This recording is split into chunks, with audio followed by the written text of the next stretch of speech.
stressed, but I was just like, I'd pop on. I wasn't going to tweet without mentioning the Shadow Man. So I did, in tech, how we resolve things is I bought the next tier higher, and suddenly my Shadow Ban was gone. Wait, your solution was paying Twitter more money? Dude, I thought I could get support. So I did it, and I literally within 30 seconds got a text from someone that was like, "Hey, just saw your tweet again." I love it. And then I popped up about a day later in the thing. Yeah, no, just made it not an issue immediately. Okay. By the way, hello everybody. Ringo. This could be wrong. Ringo Starr. And we can't forget that we have audio listeners as well as video listeners. We're going live right now on YouTube. This is titled, what did you title this, Mike? Emergency Podcast? Yeah. What's the emergency? Title? No, what's the emergency? Because for anybody who's not watching right now, Mike is wearing something unique. We're all wearing something. We're all wearing black. We're all dressed in all black. And even though Mike was the one who gave us the directive to dress in black, Mike is actually dressed in a Navy sport coat. That's all I could find. We're at a funeral today. So you showed up in Navy. Is it actually? I thought about it. Is it this actually came up a while ago. Is it acceptable to wear Navy to funerals? Because I do it. It's often. okay. Yeah, it's fine. It's okay. And I'm doing it right now. Because this is a funeral. This is a funeral for the 2024 Kansas football team. And boys, having a funeral 5 weeks into the season, it feels a little abrupt, but the season is over. Like Mike called me earlier, we were talking about this episode and what we wanted to discuss, and we were kind of going back and forth like, oh, we don't want to just keep doing the same thing. We're going to do Fraud Watch again and again and again. Like we've already done this. And we started talking about like, oh, is it already basketball season? And then I think we both just kind of stopped at the same time. And we were like, no, the headline is the season's over. It's all done. Cancel it. There is no point. Open up your Saturday plans the rest of the year. Like let the wife know, you know what, hun, I'm going to put KU aside and put the family first for the rest of this fall on Saturdays, whatever you want to do. I literally just did that. You want to go to the apple orchard. Go to dinner on you want to Saturday. take the kids to the pumpkin patch, whatever. It doesn't matter because the results the rest of the way are irrelevant. The dream season is not happening. This era of Jalen Daniels and Devin Neal and Kobe Bryant, like it's over. And that sucks, but it is the harsh reality for what we've been served the first 5 weeks of the season. Does anyone disagree? Good episode. Make sure you say, Hulk smash that subscribe button. We'll see you guys next week. I disagree a little, just like a tiny bit. Good. It's like a tiny bit. Good. Why? Like what is the tiny bit? Like not a lot, but no, it's a podcast. You can have a take. They should have won these games. Like they're not every terrible. one of them. Yeah. They're not getting beat by 50. They're just playing dumb. Like they're just it's dum-dums. Like they're not. You prepared. do enough little dumb stuff. I get it. Like don't get me wrong. Like at some point you are who your record says you are. Like I totally get that. Like you're not 100% with you on that. And if we lose every game by a possession in the fourth quarter, like that's who you are. That's exactly who you are. And you know what? That's not a good team. That's a weak team. That's a weak team. That's a mentally weak team. So you texted this take. It's such a good take. Yesterday, I think it was, or 2 days ago. And I think we all agreed, like, yeah, they're just kind of soft. They're just kind of weak. I don't know if you said soft or if it was just specifically weak. But okay, Bill. Yeah, that's his term. But you're right, Kevin. I was actually thinking about this earlier. Like, they've held fourth quarter leads in 4 of 5 games, and they're not getting blown out. And at no point have they looked like they just didn't belong on the field with whoever they were playing. And I think if you did 1,000 simulations of these first 5 weeks, KU goes 1-4 like 10 times, 15 times. But this is one of those times, and because of that, even if it is like an anomaly, and they shouldn't really be 1-4. Like, that's going to change fan support. It's going to change money coming in. It's going to change where kids decide to commit to play football next year. If kids decide to transfer out, if people keep their jobs, it is weird because I agree with you. It doesn't feel like a 1-4 football team, but the record will show that. And the ripple effects of that are going to be massive. I'm so sad. I mean, I really have been fuming since this loss. Which one? All of them. Every one. You I have spiraled from every single one. I say I'm done spiraling. I don't know that I am, but I'd like to say I am done spiraling. This is the first show Mike's done without a hat with his new haircut. Ever. I think this is rock bottom for you as a KU fan. Whoa, when did Jason Statham join the podcast? Wow. Jason Statham, but like hotter. Yeah, How did this hotter. happen? Somebody else called you Ringo Starr. I Wearing like that blue. one. Yeah, that wasn't right or accurate. Wearing blue to the funeral. Navy, dude. Navy. Kevin, what about you? Did you disagree at all? Do you think the season is not over? No, I don't disagree that the season is not over. I had to watch that with a TCU guy at my daughter's 3rd birthday party. Oh God. It's over. That was the I'm worst assuming you experience. left My the daughter's party. 3rd birthday party was one of the worst experiences of my life because of this. I didn't talk to anybody.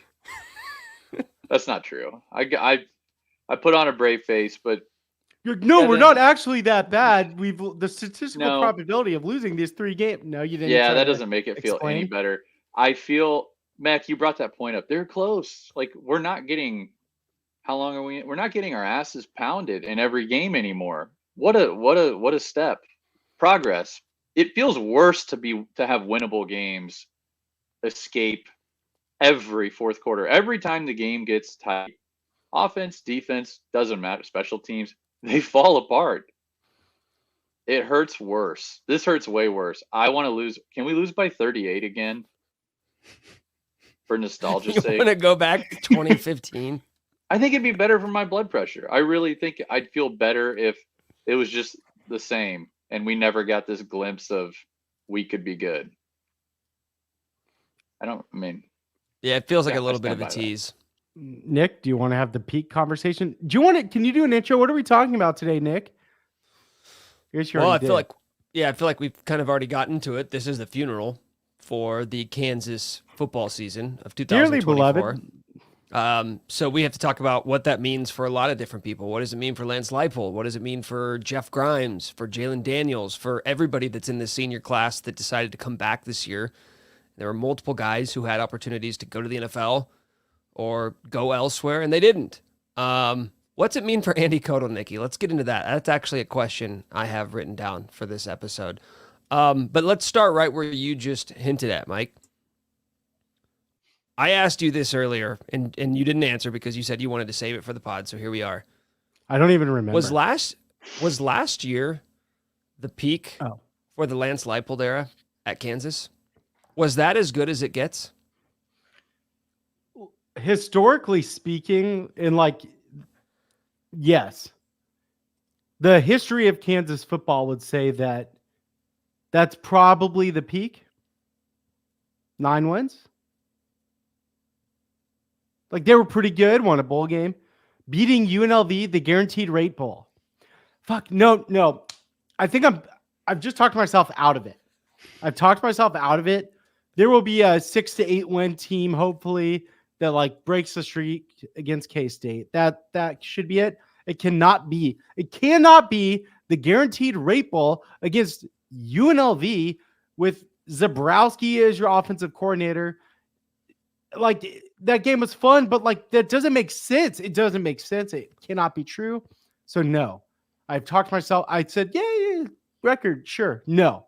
Look at the Can't be the stages that we are experiencing right now. It just, in that I 45 cannot believe seconds, what is you saw all the stages, just one, it's like a coping, there was some acceptance, and like, wait, no, rejection, and like it just do the whole thing, and like sort of got to acceptance. That was something. Well, because I think if we just look at the roster, like on paper, this year was supposed to be better than last year because you had a healthy Jalen Daniels and then everybody else. And I have a hard time imagining that Lance is ever going to have a better roster that he has on paper right now. Doesn't need to be a better roster. And it's a 1-4 roster right now. Yeah, but he'll have a better coaching staff. Ooh. What makes you say that? Well, look, on paper, all these people are coming back, but on paper also, you had a quarterback who hadn't played for a year. You lost your offensive coordinator, your O-line coach, that analyst that everyone said is sick, Lubick, and then good, not sick. He was also sick, but good. And Jordan Peterson, the DB's coach, everyone has kind of forgotten about, who I think was good. Co-DC. He was supposed to be the... Yeah, he got Co-DC, promoted to co-DC. And I would love to see him one day again. Like, so on paper, we overlooked some things. Also, the fact that KU's never gone to like 3 straight bowl games. I don't know. Really care about that. I don't really care. Is the about team the that history. good, dude? Are they that good? Are you seeing good players? Yeah, I mean, there's well, I would answer. I would answer it the other way by saying there aren't massive holes on this team, like from a position standpoint, that you say like, oh wow, that's such a huge, like it used to be under Beatty and even Weiss, where you'd say, oh, the offensive line, they can't even field it too deep, right? Where you'd say that is such a liability. They've got JUCO players starting on the O-line going up against Oklahoma and Texas. That it was so apparent where they lacked talent in certain years, and that's not the case right now. Like, these wide receivers are good enough. The O-line is good enough. Not saying any of them are elite, but like, you got 2 of the best corners in the Big 12. You got 2 of the best running backs in the Big 12. You got guys to not be 1-4. Like, that's what I'm going to keep coming back to. It's like, okay, are they as good as we thought? Probably not. But they're better than this. They're better than what we've seen. I mean, losing close games. I do think depth is another thing that we overlooked. And I wrote about this a little bit. Like, they had 2 really bad recruiting classes. Their first year that they took over, and then the year right after that with a short year. They had 2 awful classes. I do think that there's been, again, overlooked. There's some decent starters. It makes sense, right? We've seen them be good. But maybe that depth is costing them in close games. It's portal era, buddy, though. Like, portal era. That's true. You got to just go get dudes. Well, they get like really linebackers, maybe another quarterback. Did anyone realize that the quarterback wasn't going to be good? No, I mean, that's the big one. Because honestly, I'm not really there with the like, hey, we were just wrong about this team. Maybe I should be, and maybe that's like me being naive. But I'm willing to entertain entertain a lot of theories about like why KU is 1-4. The one that I'm not really with is the idea that like, oh, they're just not good.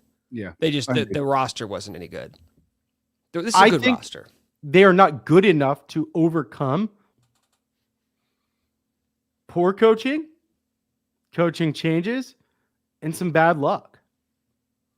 Well, that's and just I don't know right? that any team could. Well, look, maybe a couple teams could. with better rosters could, yeah, right. But I would say to your point, like it's like, okay, you start 1-1, and Jalen plays bad, and this stuff just spirals out of control really quickly. Where it's like, no, you are a good team, but now you're 1-2.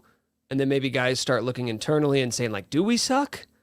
It's like, and then you start questioning the OC, and then you start questioning the quarterback, and things can just kind of get out of hand really quickly. And that's where I'm at with this team. You know, is like they're probably a 3-2 team that just was not able to overcome the shit that was thrown their way the first month of the year. Think about teams that have shit go badly, and they will make it like a seismic change, something big. Coach gets fired, OC demoted, some big thing. And you have to, at some point, make the big thing to shake it all up. Like because at this point, we are in that spiral. Like no matter what, if we are set the next game in the fourth quarter and something goes wrong, let's call it a bad call by the ref, a turnover, something. Lance is red-faced on the sideline. All the kids are looking around going, here we go again. Like we cannot have the exact same thing happening over and over because they're going to get muscle memory and be like, well, shit, this is us again. They need a new voice in their head. They need something different. We need something, whether that's a new quarterback, whether that's a new OC. I don't know what it is, but you have to do something.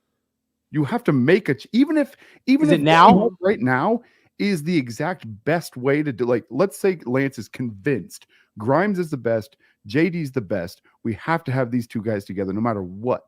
Even if that's true, you still have to make the change because you can't keep doing what we're doing because it's like you got to change the golf ball out. But isn't it too late?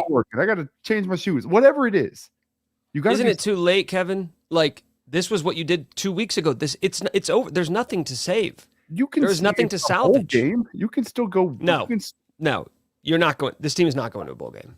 Okay, well, you are at that point. You are giving up. Then, if he just rolls the same shit out there the rest of the season exactly, and we just rinse and repeat, then that is. Lance is all about culture. He's all about culture. I've been thinking about this a lot. About like, should they have fired Grimes or should they have demoted Grimes 2 weeks ago? Should they have demoted him 3 weeks ago? You do it 2-3 weeks into the season, it's like, oh, that's a kind of a reflex reaction, right? Like that was a little quick. Whereas you didn't do it, and now it's seen as, oh, you waited too long. So it's like, I'm sure, I don't even know if Lance has even considered demoting Grimes or firing Grimes. He hasn't given any indication. I wouldn't expect him to.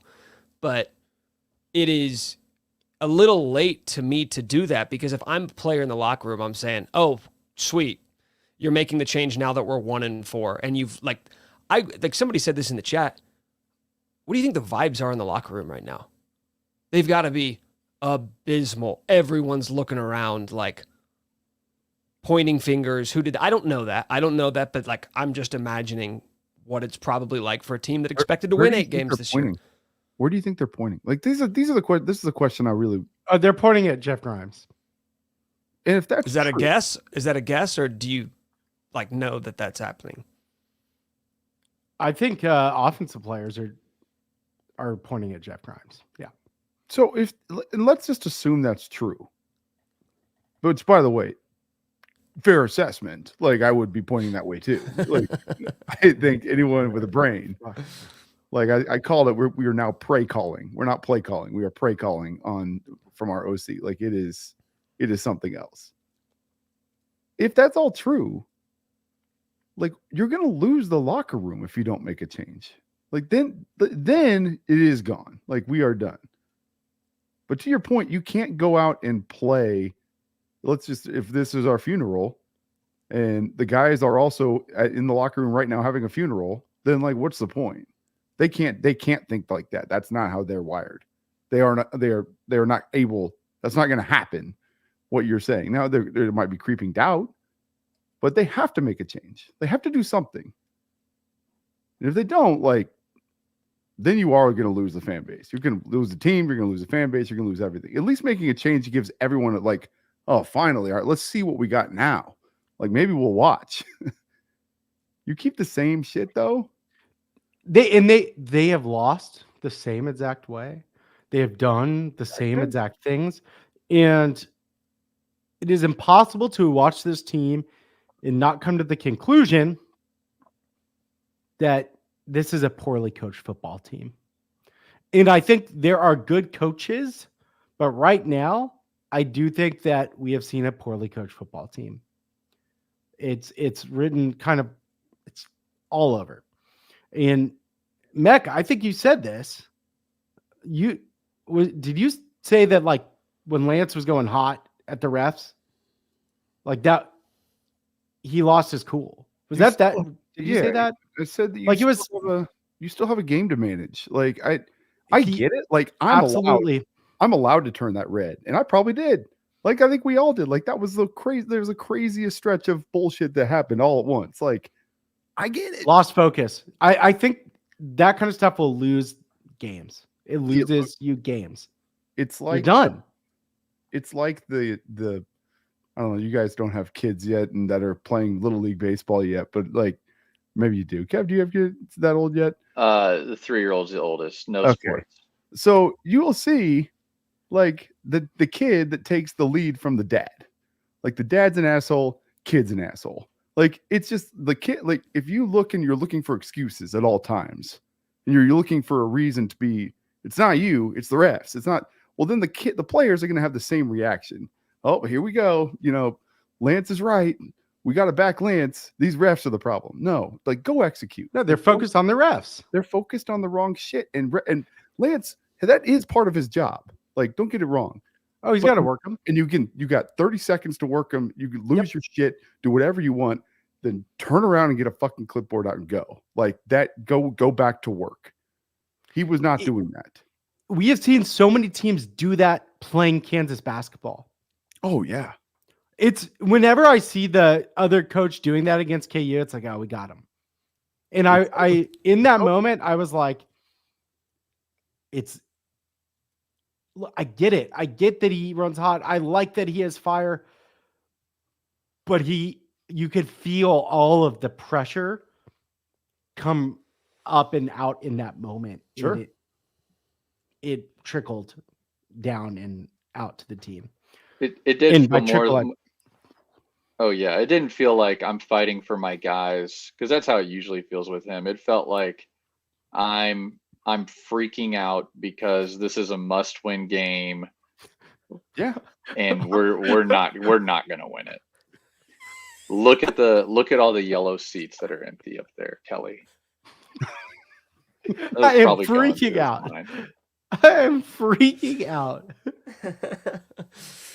Yeah, I do kind of wonder, like it's a half-baked theory, but I do kind of wonder, and it's just the impression I get from listening to Lance and then like seeing him on the sidelines and stuff, if he is very much feeling the implications of like what's unfolding in front of him. He's not Because he's for not 3 years, no. I don't think he's done.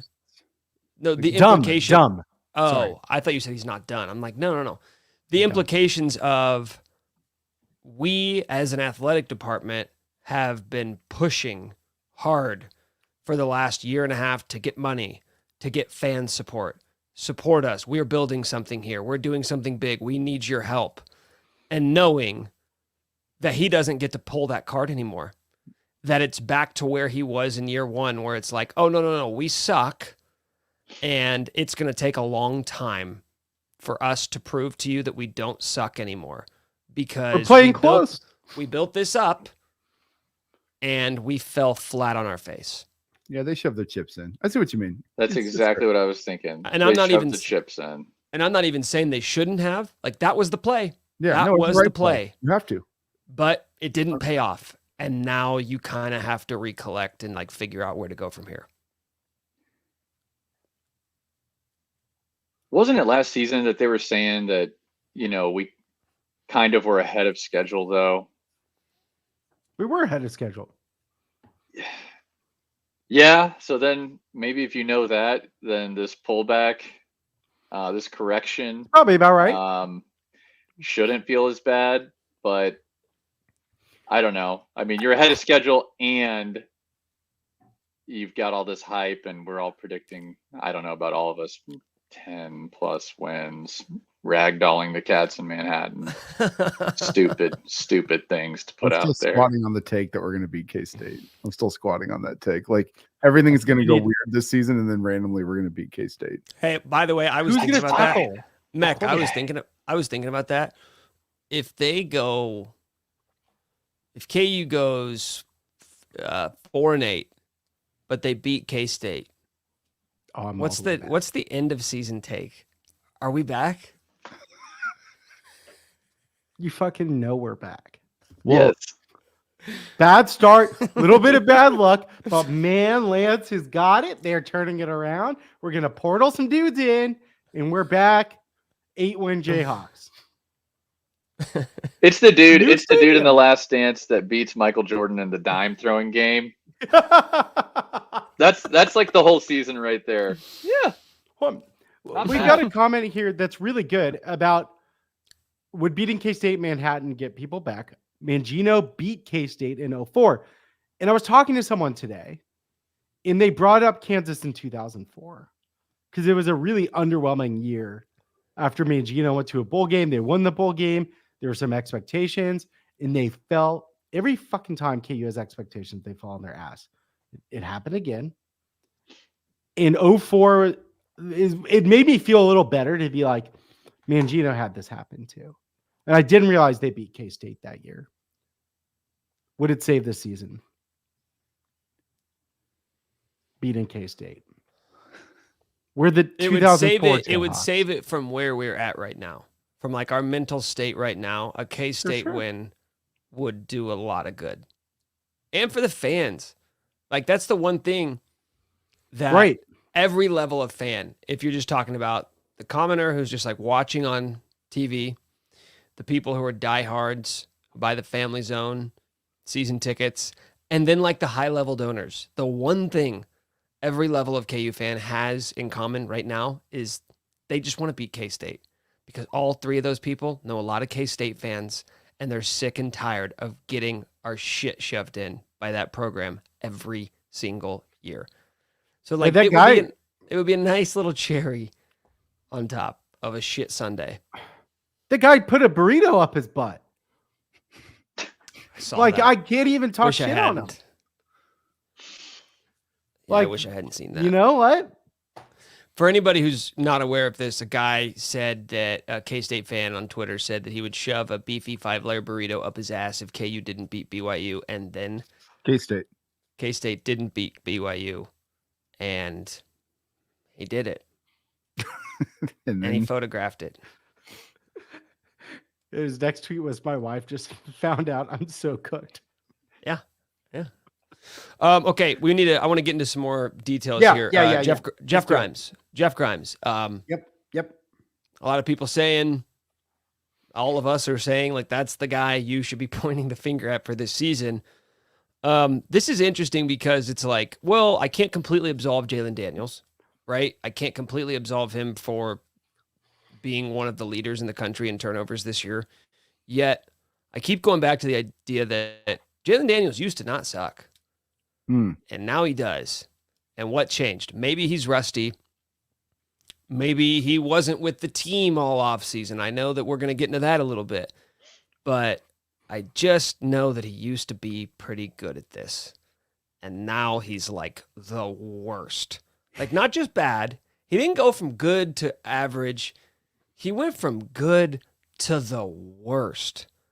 And that, to me, is unforgivable.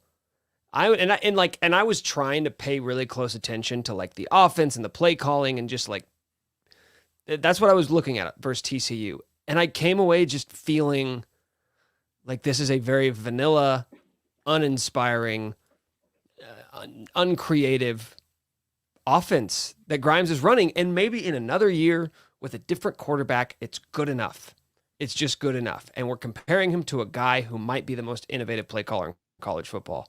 Like, so maybe tough shoes to fill, but I'm struggling to figure out how Lance Leipold landed on this cat. I'm struggling to figure out how a guy who stays at every job for 2 years. Like, go look at his Wikipedia page. It's 2 years, on to the next. I get it. That's college football. Coaches have lots of jobs. That's fine.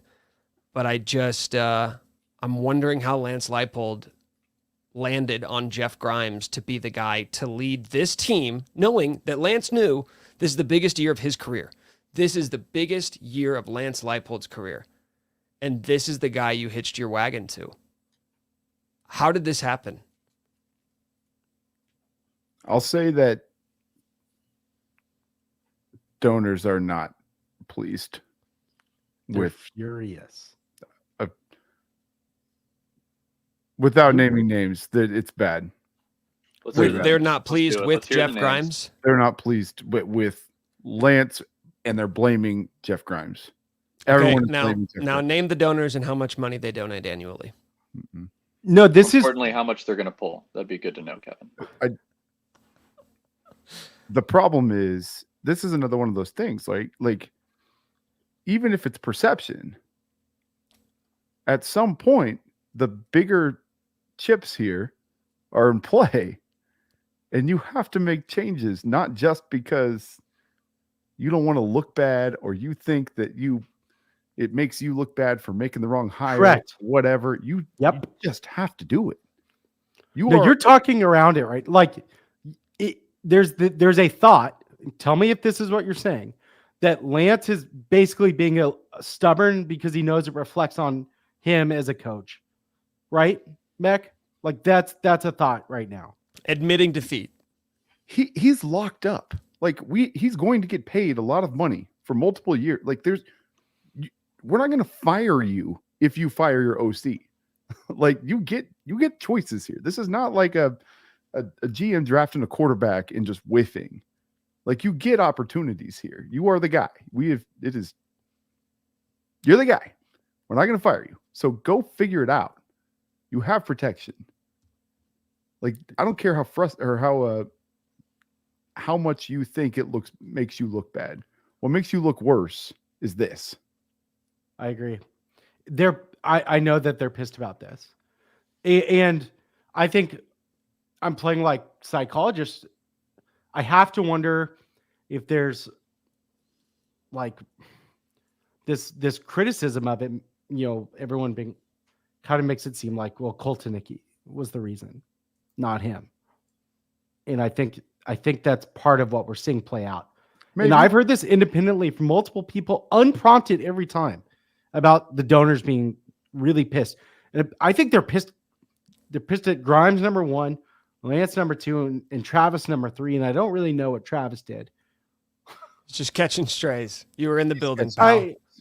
He just was saying we got to support. I'm assuming. So I talked to some offensive college football coaches today because I'm going to write about this. And like Grimes and Kotelnicki both have run like zone, basically outside zone offenses, zone runs, zone reads, whatever. At Kansas, generally you're not good enough to just go line up and beat someone. Kotelnicki knew that and went and learned about went to Army in Coastal Carolina, learned about triple option. I didn't know this. And just option offense. And like, that was like part of the spin he kind of put on it. And he was obsessed, or his magic, even though the system is the same, was creating that extra confusion and stress on the defense. And it's lost. It is not at all happening. Correct. That outside zone option stuff that it was like these little wrinkles that he would throw in. And then it wasn't triple option shit. Well, it wasn't all the way in, but it was just wrinkles that just made you go, Well, I remember talking to a player 2 years ago about Kotelnicki, and they called him the mad scientist or something. And they said that they would rep a play over and over again in practice, and the offense would love it. Like the players would say, like, this is great. Like we're scoring on it. We're executing every single time. And then on Thursday he would take it out because he said, it's not perfect. He's like, no, we're going to save that for later until it's perfect. He goes, I need to figure out, we need to add a wrinkle. We need to add a tweak to it. Like it was obsessive, his offensive mind. And it's very clear now, if it wasn't already when he was here, that like, he's one of the best. He is one of the best offensive minds in college football. He just is. He's innovative. He is creative. He's the type of play caller that other play callers are looking at and saying, like, look at what they're running at Kansas, or now look at what they're running at Penn State. Can we add some of this to our playbook? Yes, Mike, you have your hand up. Go ahead. The biggest regret maybe of my life, maybe the dumbest thing I have ever done was repeatedly put Andy Kotelnicki on Fraud Watch on this podcast. Yeah. What were we doing? And so I just needed to say it. It was a mistake. Hand up. We thought it was funny. It's not funny anymore. So do we fire Grimes? Is that the question? Like, is it now or after the season? Look, Purdue fired their OC today. Just so we're in demoting. a fucking Purdue. It's a demoting thing. Let demoting Zabrowski thing. do it. Yep. That's all it takes. It's you can save face. You just think Who gives a shit? No one gives a shit. Just win. Yeah, No one- you're right. Nobody gives a shit because I'm telling you, now is the time. If you're Lance Leipold, you're fine. You're safe. Like Kevin said, you got a big contract. You're not going anywhere. And by the way, you're not going anywhere. Like, this is not going to be the offseason where, like, is Lance taking a job? Unless he decides he wants to go to Bowling Green, like, he's not leaving this offseason. So FIU. go for it. Like, FAU. honestly, knock yourself out. If you want to go to, you're not making a big boy move this offseason. No. So your fans are checked out. You thought fan support was bad. I hate to break. What is the next home game? 2 weeks. Houston, is that the next one? That's at Arrowhead. It's gonna be bad. It's gonna be really bad. People are checked out. Now is the time to make moves. Now is the time to make moves, and then just hope at the end of the season you can salvage together like a respectable record to where it's like, oh, okay, I guess last year wasn't all that bad. Because late nights in 3 weeks, man, it's over. That's why today was the day for the Kansas football funeral, because people are going to, like, this is it. I know we joke about it a lot, but it is a real thing, and I'm sure everybody here can attest to this. The attention and the focus is about to shift to basketball in a very big way. People are going to stop talking about football. People are going to, like, the KU football Twitter, they're still going to be there. The diehards, they're still going to be there. The average KU fan, which probably makes up 75 to 90% of your base, they're done. They're not paying attention. They'll check the box scores, but, like, they're not locking in on Saturdays for 3 hours anymore. It's over. So if you want to fire someone, you want to demote someone, you want to bench someone, do it now, because nobody's watching. What do you think? Here's the thing. Happen? You go. They demote Grimes or bench Jalen. More likely, Yes. demote I Grimes. think demote Grimes. Yeah, Gotta be, right? Yeah. Okay. Like, that If should that's your happen. answer, you have. That should happen tomorrow morning. I was going to say you have to Tomorrow do one of those two things. Mhm. One of those two things have has to to. happen. And Or I think that's right. can you just have, as Mike's touched on a couple times, can you just ask Jalen to throw the old way that actually gets the ball to the receiver and doesn't leave all of these home run shots short or out of bounds? You know what? Oh, Like, somebody said this in the comments like 10 minutes ago, that if you go back and you watch like Jalen Daniels highlights of the past 2 years, he's throwing in large part to wide open receivers. and Open He receivers. stares them down. So, like, the reality of, like, who were we wrong about? Well, a couple people. We didn't realize how great Andy Kotelnicki was, and we didn't realize Hand up. how that offense made life on Jalen Daniels very easy. And now he's having to run like a more traditional system where it's like, oh no, you just go through your reads and find the open guy. And he's like, wait a minute. There's not Jared Casey streaking downfield with nobody within 15 yards of him. Oh, well, this is kind of hard now. And we have a better running game too. Like, that's the crazy part. Like, his life should be Yeah. easy. The only thing that you want to sell out to stop right now is freaking a running game. Like, this should be fun to orchestrate an offense with. Like, You would I would think. love to be the OC. It's not Defenses were stressed the fuck out playing KU in the last couple of years. KU was lining up and they were doing all sorts of crazy shit, and dudes were running wide open, and it looks nothing like that. And It's the same offense. Bullshit. It's not, because that's what makes an offense an offense. You can run the same system with 4 coordinators, and it's going to look different 4 times. It is those extra wrinkles. And this guy does not have it. He hasn't beaten an FBS team. He's beaten in like 2. He hasn't beaten one in 2 years. And the last one was Kansas. Sick, dude. You beat Kansas. Like, it's so bad. No, I want a serious answer on this. I asked this kind of flippantly, but I want a legitimate answer. How did Lance Leipold land on Jeff Grimes? I asked about this. I'm trying to find out who like his agent is and if there's anything there. When Grimes got fired from Baylor, he came to some KU practices, I believe, in December. And apparently his reputation is good. He's a good guy. He's worked at LSU. He's worked at BYU. His reputation, Auburn, he must good. be a hell of an interview.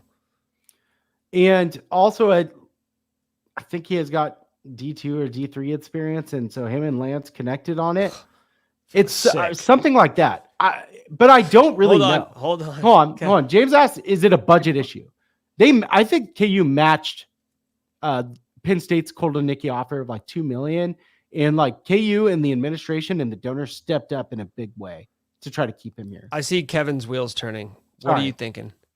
No, this is nothing earth shattering, but I mean, I know he spent time in D1, at Buffalo, but does he just not have D1 friends? Is he not deep enough in that fraternity where he can't reach out and make headway with real OCs and real assistants? Does he have tier 2, D2, D3 connections, and that's the bulk of it, and that's why this Grimes thing hits home with him, because he's like, hey, we used to slum it.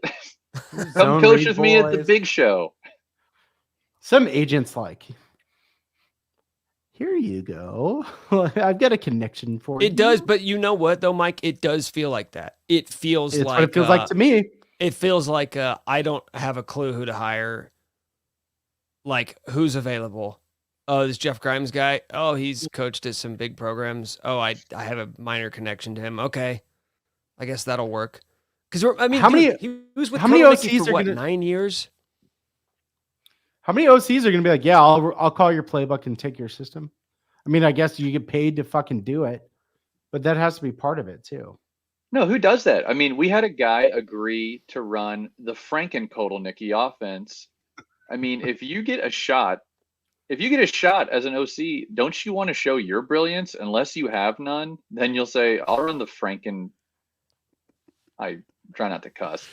I'll run the Kolodnicki system. Why not? Sure. I don't have anything better. I'll learn their terminology and fuck it up constantly, probably. Here's one for you. I'm looking at some old articles about when he was hired. And Lance said that he reached out to multiple candidates, some of whom he was surprised were interested, and had others reach out to him. There was a mix of candidates that were interested in being either a position coach or a coordinator. He looked for someone who had fit what they're doing, had a knowledge of the conference, understood schematics, and more. This is from... I mean, that's the most generic explanation. Hawk Zone, cjonline.com, Topeka Capital Journal, site finished. I can give the website address. Like, by the way, sideways with the beat writers. You've had that. That felt a little personal. Don't want to get conference knowledge.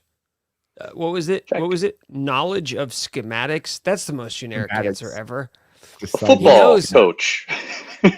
Like, imagine if we sat here and be like, guys, he knows schemes. He gets it. His schemes are so great. They couldn't turn him down.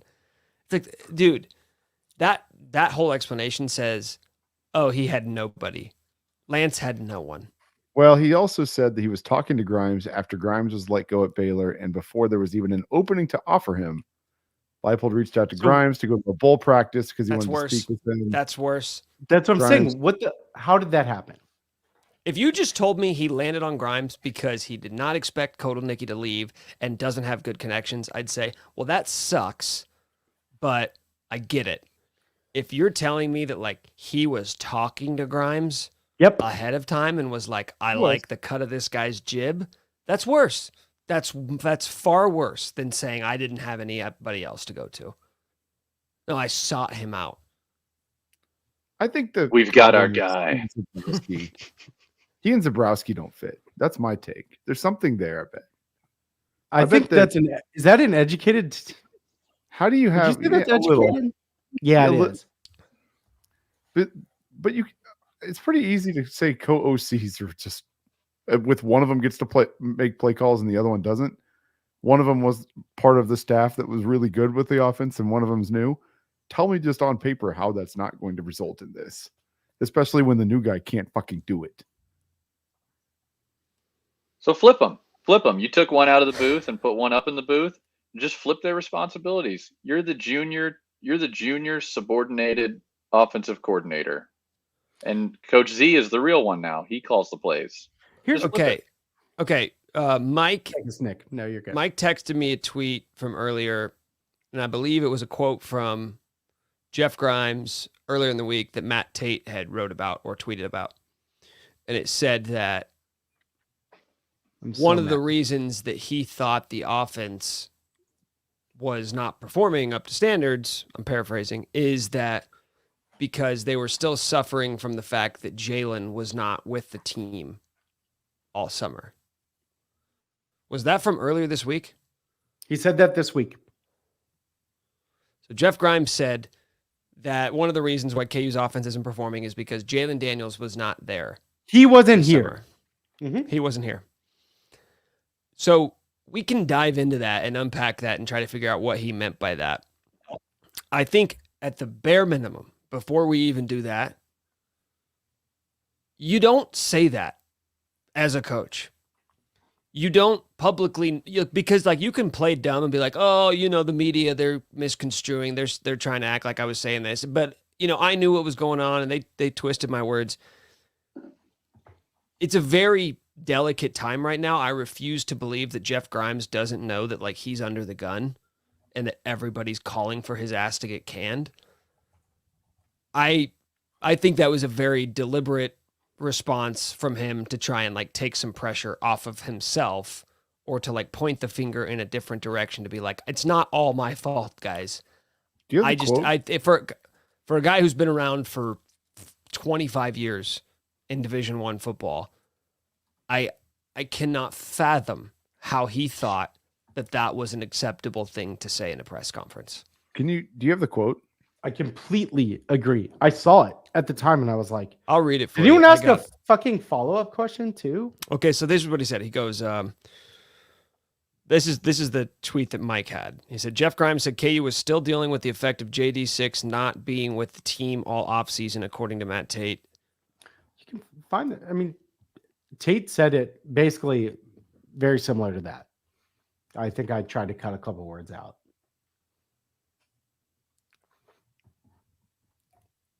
He's done this before. I went and found it. Look, here, I'm gonna overlay this. When he was at BYU, I don't know if this is gonna be. Hold on, I got to do the overlay. How do I do this here? All right. When he was at BYU, they blew a game at the very end in which somehow the clock ran out and they didn't get the last play off or something. I'm putting up the headline here. Dreadful final minute is what the newspaper said at the Salt Lake Tribune. And it says that the coaches said that mistakes were made by coaches and players alike. Well, I'm pretty sure the head coach took responsibility. Here's what Jeff Grimes said. I like the play design. I think it was the right call. There was poor protection. We missed a block.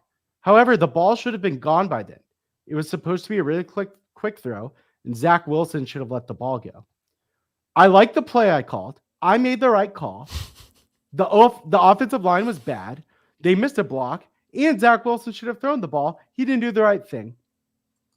That's what they said after some kind of disastrous into a game at BYU. I don't like. It seems like he's done this before.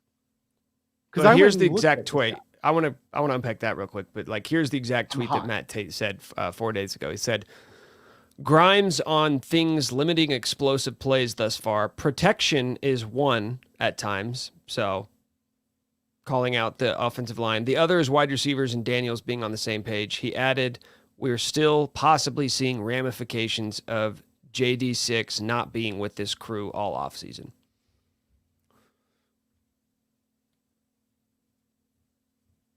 It's their fault. Oh, it's the player's fault. Oh, the 100%. Offensive line. It's the offensive line. And listen, like, as a coach, that's your job to, like, go and, you know, crawl up these dudes' asses and, like, let them know where they're screwing up.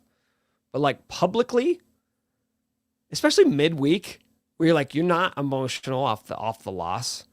This is like 3 days later. And you're like, yeah, the protection's kind of bad, and JD6 and the players, they're not on the same page. It's just like them, him, those guys, not me. It's certainly not me, because the best coaches, I know, I'm sure there's a lot of Chiefs fans listening and watching right now, and like you've ever heard Andy Reid after a game, he will go to enormous lengths to not call out a player. Enormous lengths. Like it took him 12 weeks to finally call out Kadarius Toney last season when everybody knew this guy sucks. He is fucking up all the time, because the best coaches know there is nothing to gain from it. There is nothing to gain from it, from being like, yeah, it's the player's fault. If we're going to go, like, I'm going to go because I've heard that the staff has had some ill will toward like Jalen being really tough to deal with in negotiations, getting a lot of money, I think around $1 million. The staff did the same thing to KU. So why does Jalen not get to do that? Okay. And maybe it's different. If Jalen's getting paid more than Grimes, like maybe, but it's still ridiculous. There's nothing that this is going to help. So yeah, it's bullshit. It's hypocritical. Mike, I haven't told you this, but you brought this up, I think, for the first time 2 weeks ago, about what you were hearing, that the staff was maybe like frustrated that they had worked so hard to get JD to come back, and that this is what we're getting out of him. Maybe he dicked around all summer. I don't know. Maybe. Yeah. But here's the deal. Here's the deal. And this goes to maybe the thesis statement of this episode, which is that this is a soft team. This is a weak team. Oh, you're sad. You're upset that you had to work really hard to get one of your best players to come back. Welcome to college football. Yep. Do your fucking job, because this is it. This is it. You think he's the last guy? You think he's the last guy that's going to threaten to leave and go get more money somewhere else? Oh, you had to work hard. You guys had to raise money. You guys had to convince him to come back. Congratulations. Like, what do you want? What do you expect? Like, dude, shut up and do your job. The fact, Mike, honestly, the fact that you're hearing that, and I don't know if you're hearing it from secondhand sources, if you're hearing it from coaches themselves, that makes me, but I trust it. It makes me irate that is even a thing that is being discussed. And if it is being discussed, that is maybe more than the 1-4 record, is the clearest indication that this staff is not ready for these expectations. Because if that's the type of shit you're worrying about, if fan support is the type of shit you're worrying about, if donor money is the type of shit you're worrying about, conference realignment, focus on your job. Your job, Lance Leipold, is to like coach this team and win games. You can let Travis Goff worry about like the future of the program, the money, the funding, the stadium, conference realignment, all of that. That's fine. Your job is to make the best use of the guys that you have and get better players in to keep getting better. And the idea that this staff was frustrated that you had to work to get one of your best players to come back is the biggest indication that like they're not ready for this. They're not. That makes me it's so annoying. Every quarterback in Power 4, 5, whatever we call it now, should make $1 million. Like, that's how it works now. Every single one. And if you don't have $1 million quarterback, you should go get one because yours probably sucks. Right. Or it's about to leave. Like one of those two things is happening. Like our best player that we pay $1 million to on KU basketball team, like we should match that or even beat it for the quarterback of the KU football team almost from here on out. Like until things change, that's what it is. And you got to work to get a quarter. It's like, that's what it's going to be now. In fact, I think we should just keep recruiting quarterbacks, but imagine you're either going to keep them for 1 year and they're going to leave, or you're just going to go get a new one anyway, because that's what you do now. The coach I talked to today, who's not at Kansas, but is familiar with it, said, because I talked about this a little bit, he said, the way the athletic department was set up, KU football has been at such a resource disadvantage. You needed a guy like Lance who is going to and willing to fight for every little thing. And I have said that. So I don't want to like say it's all bad, but it's all happened in a very short period of time and it's not necessarily being handled respectfully in return, or our willingness to give grace goes down a little bit is kind of what I think is going on. Donors, I guess, probably. It's just people, right? That's part of why I think like donors are hotter than I would have expected. Because they're being asked for it's been a lot at once, and I don't know that the respect has necessarily been repaid through that 2-3 year window. I know how to repay it. When they say, fire your OC. Yeah. And you just Man. Where was Jalen Daniels? Oh yeah, we knew he wasn't going to be here, so like we're pretty sure it was going to suck. It's on them, though. What the fuck was he saying? You're right. It was 3 days after the game. You know what you're going to say in that press conference. So that's a subtle thing that they're upset with Jalen Daniels. That's the only way to read that quote. Unless someone fucked up the context again. I don't want to hear another quote about like how upset they are with him. Like that will just lead me to believe that the right people are not in charge, honestly. Can I pull up a quote? Hold on. I thought you didn't want any more quotes. I was just going to pull up Bill saying after we won the championship, we're not soft. We're not soft. It's a great one. We're not soft. We went off the rails. No, I think we kept it in the lines a little bit. JD, will he start every game the rest of the season? Injuries withstanding? Sure.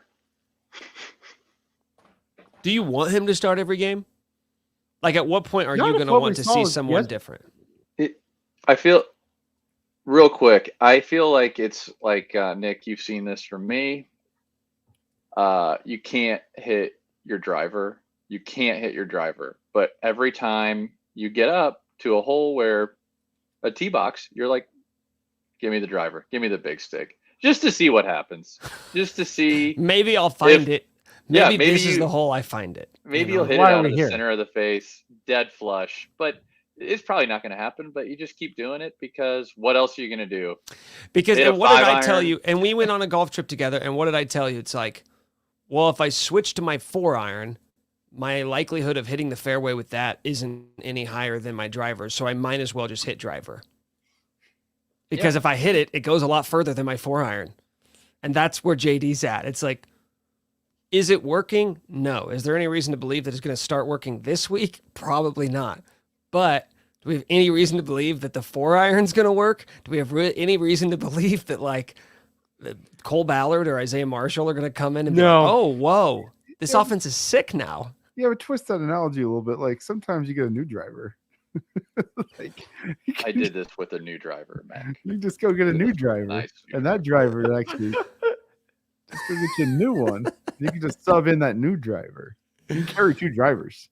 Yeah, but you can't order a fit. You can't get a custom fitting on the 6th green.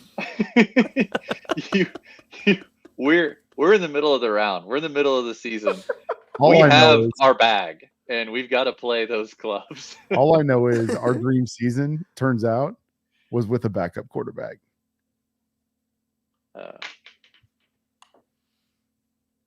So are you ready? Are you ready for a quarterback switch, Kev? No, I'm just saying, like, what's the best? No, but with a backup quarterback last year went pretty well. Okay, so you want to see JD the rest of the season, Mac?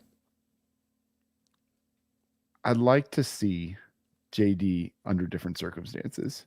Yep. I agree. But if you're telling me right now that Jeff Grimes is locked in to be the OC the rest of the season, then I would wonder. I'm like, okay, well, I don't know if JD and Jeff Grimes are going to be a compatible duo. Great. Go back to that last one. Go back to that last comment. Mike just brought up a comment on screen for those who aren't watching. Jared says, Grimes feels like my dad's old 3-wood. He keeps trying to pawn off on me. Oh, no, it's not. No, it's good. No, you'll love it. I just got something new, so I don't need it anymore. But it's actually... It treated me great. I love it. It used to be top of the line. It was top of the line like 8 years ago. It's still pretty good. Burner Bubble is really good. I don't... The leash that Jalen has been given is so uniquely long. Like, it really is unusual, especially at Power 5. And, like, it makes me think that Ballard and Marshall aren't there. Mm-hmm. I mean, like, but the margin of KU losing, like, it's just, they're barely losing these games. Usually it's someone who's not going to be a negative. That's like how we talked about Parker Brown and fucking Nick Timberlake. God. Yeah, but that was a very dark time. Right. When we started talking about those two.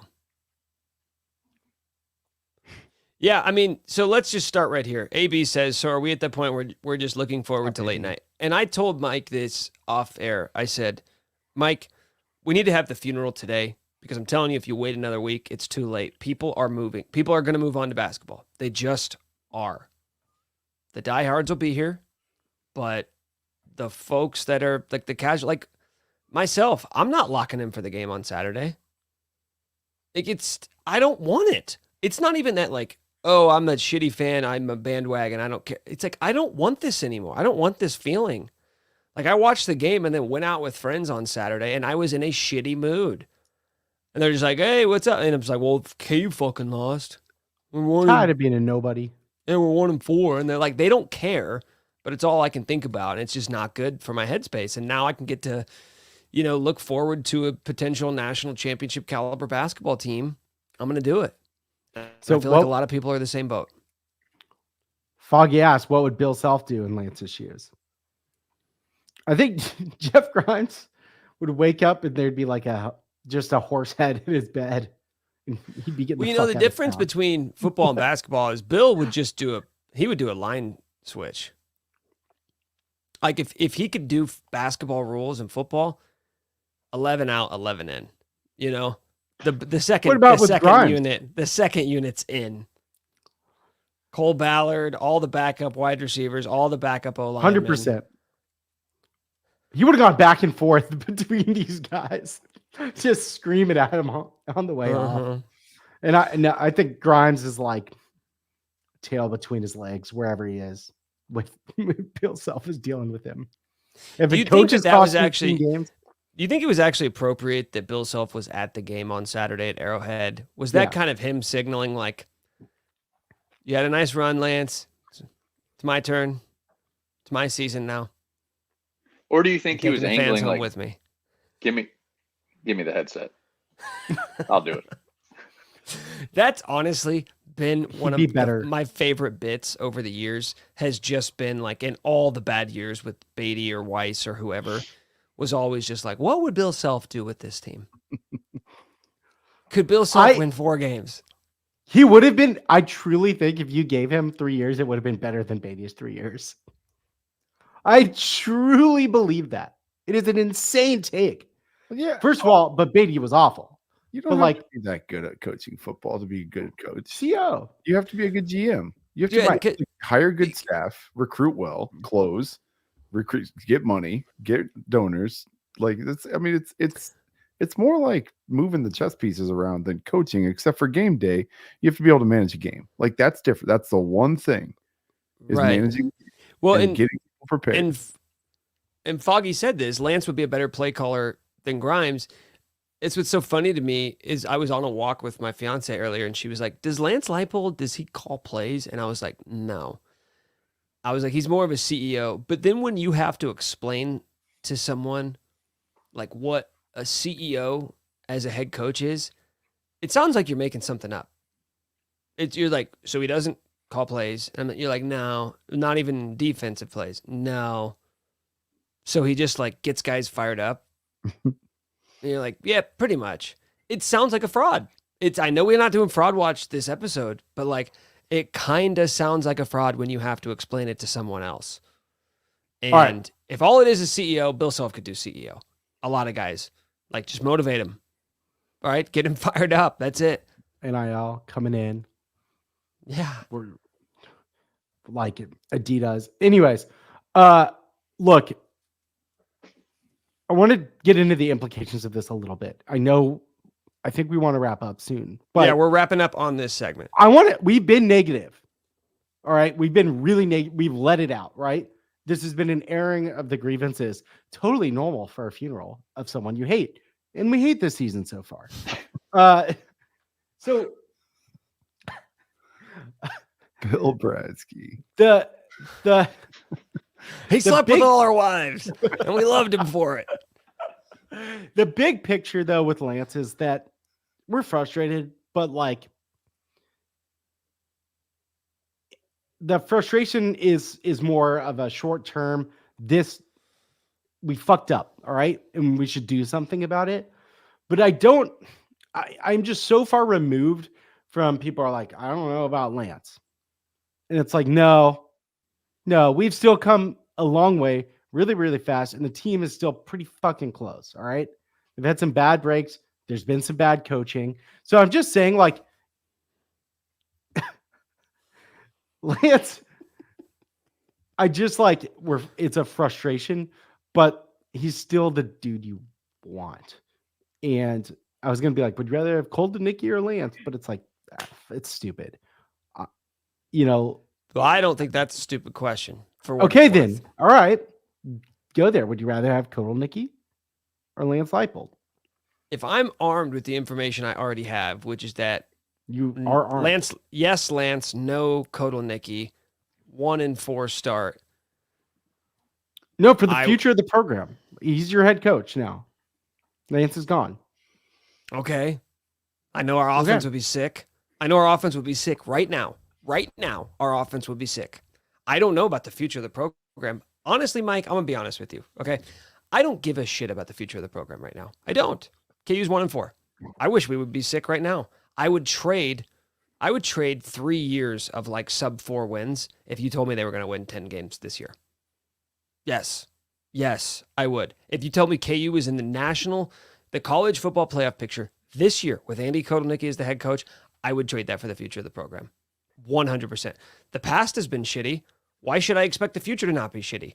All I care about is right now. Live in the moment. Here's the problem, Mike. You don't live in the moment. You're living in the future. You're living in like what could be. How about what's in front of us? I want a sick offense again. That was cool. This is not cool. Give me Andy Kotelnicki. 100%. No. Why? We have seen this before. The future. KU ran 15 years ago. We ran the best coach we had ever had out of town. Can we not fucking do it again at the first moment things don't go well? Even though the other guy seems sick. Yeah, you're not just running a guy out of town in this scenario. You're not just running Lance out of town for nothing and then just like trying to figure it out after that. We're running him out to get Coach K back. And that's a sick trade. That's a sick trade. No. I'm not. Am I the only one who's on this train? Because you guys talk about the future as if it's just like tangible. Like, oh, we can point to it and say like that's what it's going to look like. Does anybody know what next year's going to look like when we lose like 30 seniors? No Jalen, no Kobe, no Melo, no Devin, no any of these wide receivers. Who's going to be KU's number 1 wide receiver next year? Who's going to be KU's starting running back next year? Is it going to be Daniel Highshaw? Like, so it's Daniel Highshaw and Cole Ballard and What were they doing? Harrison. What are they doing? I'm getting pissed again. What? How do you fucking set it up to where you're losing 30? It's like we're gonna build it up for this one big year, and it doesn't sit very well with me now. So The you're team on my- has a you're on my fucking team. GM. Now I'm coming around. I'm a Colton Nicky head. Like it's just Hey, who's the best player on KU's roster that Lance Leipold brought here? well, last year Austin Booker was probably pretty fucking He was good. pretty good. Where's he at? He's not here now though. Who's Did the they best? bring Okay. Dean- Did Who's they the bring best? Dean? Who's the best high school? Hey, listen, I am just No, it's presenting true. another side of the coin here. Who is the best high school player? Who is the best player on KU's roster right now that Lance Leipold's staff brought in? That's So a do high you wanna- schooler, not a portal. Yes. There's nobody. You've been so Because quiet this episode. I'm just like- if we're because we keep talking about the future in these like nebulous terms of like the future with Lance. That's fine. And I'm not even arguing that like the future can't be good with Lance Leipold. I am simply saying in this stupid hypothetical that could never happen, I would rather have Andy Kotelnicki this year as the head coach if it meant you lost Lance and we didn't know what the future looks like, because I already don't know what the future looks like. And I have zero indication that like things are looking up the next 5 years, other than if you want to argue that I just need to blindly say, well, Lance is great and he'll figure it out. Okay. Like he figured out the OC hire? Like you got to give me something more than just like he's good as a reason to say. Yeah, we that, won like, the guaranteed rate bowl, dude, against UNLV. And we blew a huge lead to K-State. That was cool with the walk-on. The recruiting class this past year was much higher ranked than they've had before. Deshaun Warner appears to he was really highly ranked. Seems good. They like him. He hasn't played all that well so far, but I don't think that it would be realistic to ask for that. But it does honestly look like they just lined it up to put their chips in and get the fuck out. That's kind of what I'm getting at.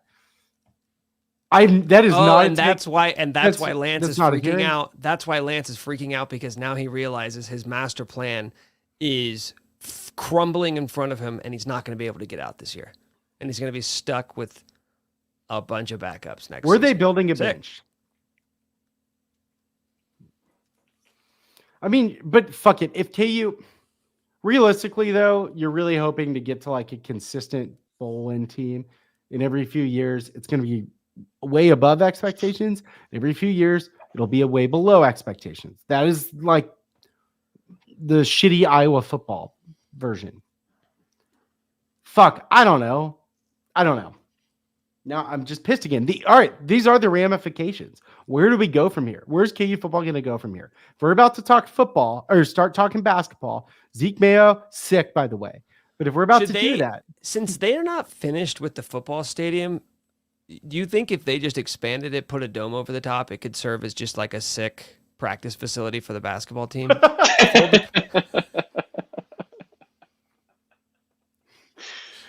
Think about how many hoops, how many like full length courts you could put in there. I don't know. Think the math. about It's several. think about how many No, it's AAU apartments for the tournaments you could host. The Peach Jam. We bring the Peach Jam to Lawrence. All the top AAU tournaments are in Lawrence, Kansas now. million helps seat recruiting. field house. It's access to recruits. It's always about basketball in the end. Million seat. That's field why house. That's why Bill looked so giddy in that picture from Saturday. He knew what was unfolding. He's Yo, if licking you his put it- chops. If you put a This is roof mine. over it and you make 20 mansions inside of it, you can actually probably give them all their own full-size mansion. Yeah. And so that they'll live there. The basketball team will live at the booth. And I think we'll probably get like Darren Peterson then. You think like 2 basketball players just split McCarthy Hall then? They just knock a bunch of walls down? Oh, dumb. This is so funny. It got pretty dumb. Hey, real quick, I've just been reading a book or an article about Jeff Grimes detailing his core philosophy of coaching.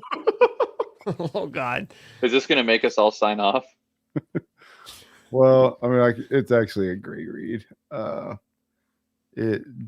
it starts with a physical sort of gritty mindset.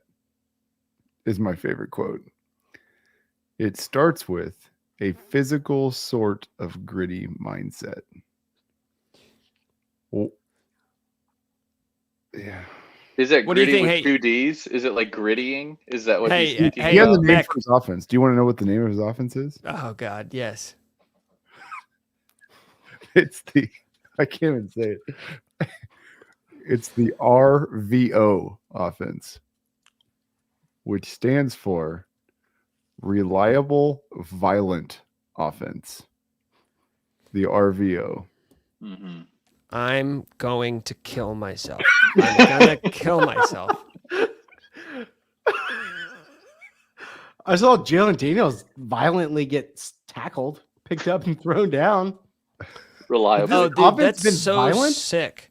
Hey, that's so sick. You didn't read the part. Andy Kotelnicki was actually a part of that same interview, and he goes, "No, that sounds really cool. My offensive philosophy starts with getting guys wide fucking open, and then throwing to them and scoring 40 a game."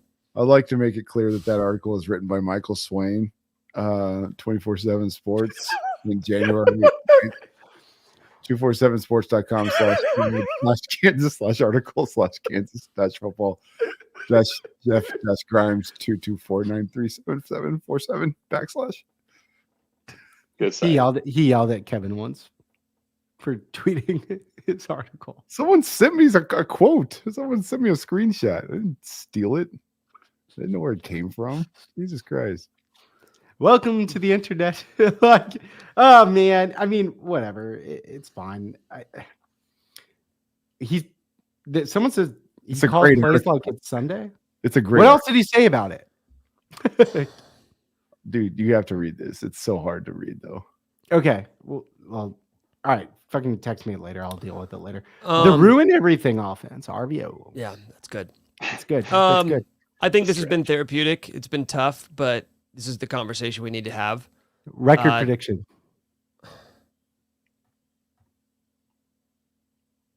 Record prediction, Grimes prediction, Jalen prediction. I'm gonna go 4-8. Honestly, I mean, that'd be pretty fun. I was born in the darkness. Does Grimes finish the year on the staff? Yeah. Nope. On the staff, yeah. Oh, Demoted He'll get and on shadow. the staff? He'll get shadow demoted. Shadow banned. Yeah, it Is won't be Jalen public. Daniels starting through the end of the year? I think there are a lot of Yes. similarities to the way that I've built offenses in the way that Andy and Lance play. That's another quote. I'm furious. all right. You're shadow banned from Furious. any more quotes from that article, Kevin. I'm Stop furious. reading it. So Do a record prediction. Kevin, both Kevins. There, we're going to bowl, baby. 6 wins. Fuck you. yeah, they're gonna miss it by a game. 5. They're gonna miss it. They're gonna blow a lead in the fourth quarter of the final game. Who's our final game? That's gonna be a painful one. They're gonna miss a bowl game with a stupid lack of execution, fumble at the goal line, something. It'll hurt. 5 wins. Mike? I don't. All right. 1-4. What is there? 7 games left? Yeah. You know God, what? dude, you know what? I've never You been know to- what's wild about that is when you just put it like that, like there's still 7. That's so many games left. We could win multiple of the remaining games though. He's It's onto Arizona something. State, Win 'em Houston, all. Win 'em K State, Eh, Iowa State, eh, BYU, eh. at BYU, Colorado. Ah, Whatever. I'll forget Baylor. Oh, and How Baylor many- at the end. All right. They could win 3 more. So best, I think we're at 4-8 probably. 4-8. 4-8. That's How many hard. games left until there's a basketball exhibition game? That's how many games. October 18th is late night in the fog. It's about 3 weeks away. Little John, because Nelly got arrested. Maybe. Yeah. I kind of think Little John might be an upgrade over Nelly, Yeah. personally. I like it. That's tough.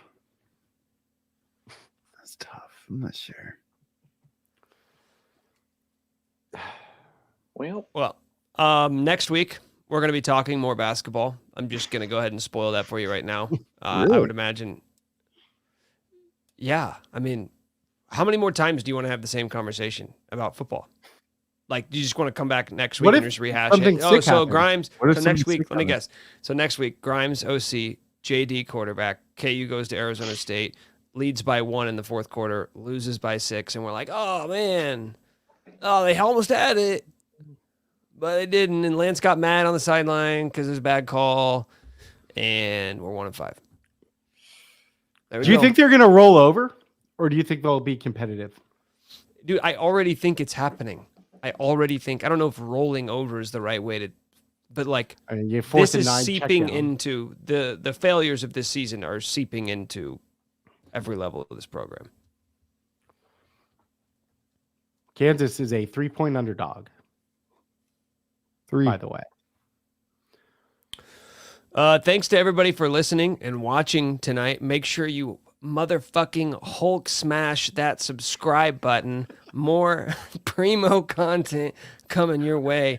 Basketball talk next week on Could Be Wrong. Thanks, fellas.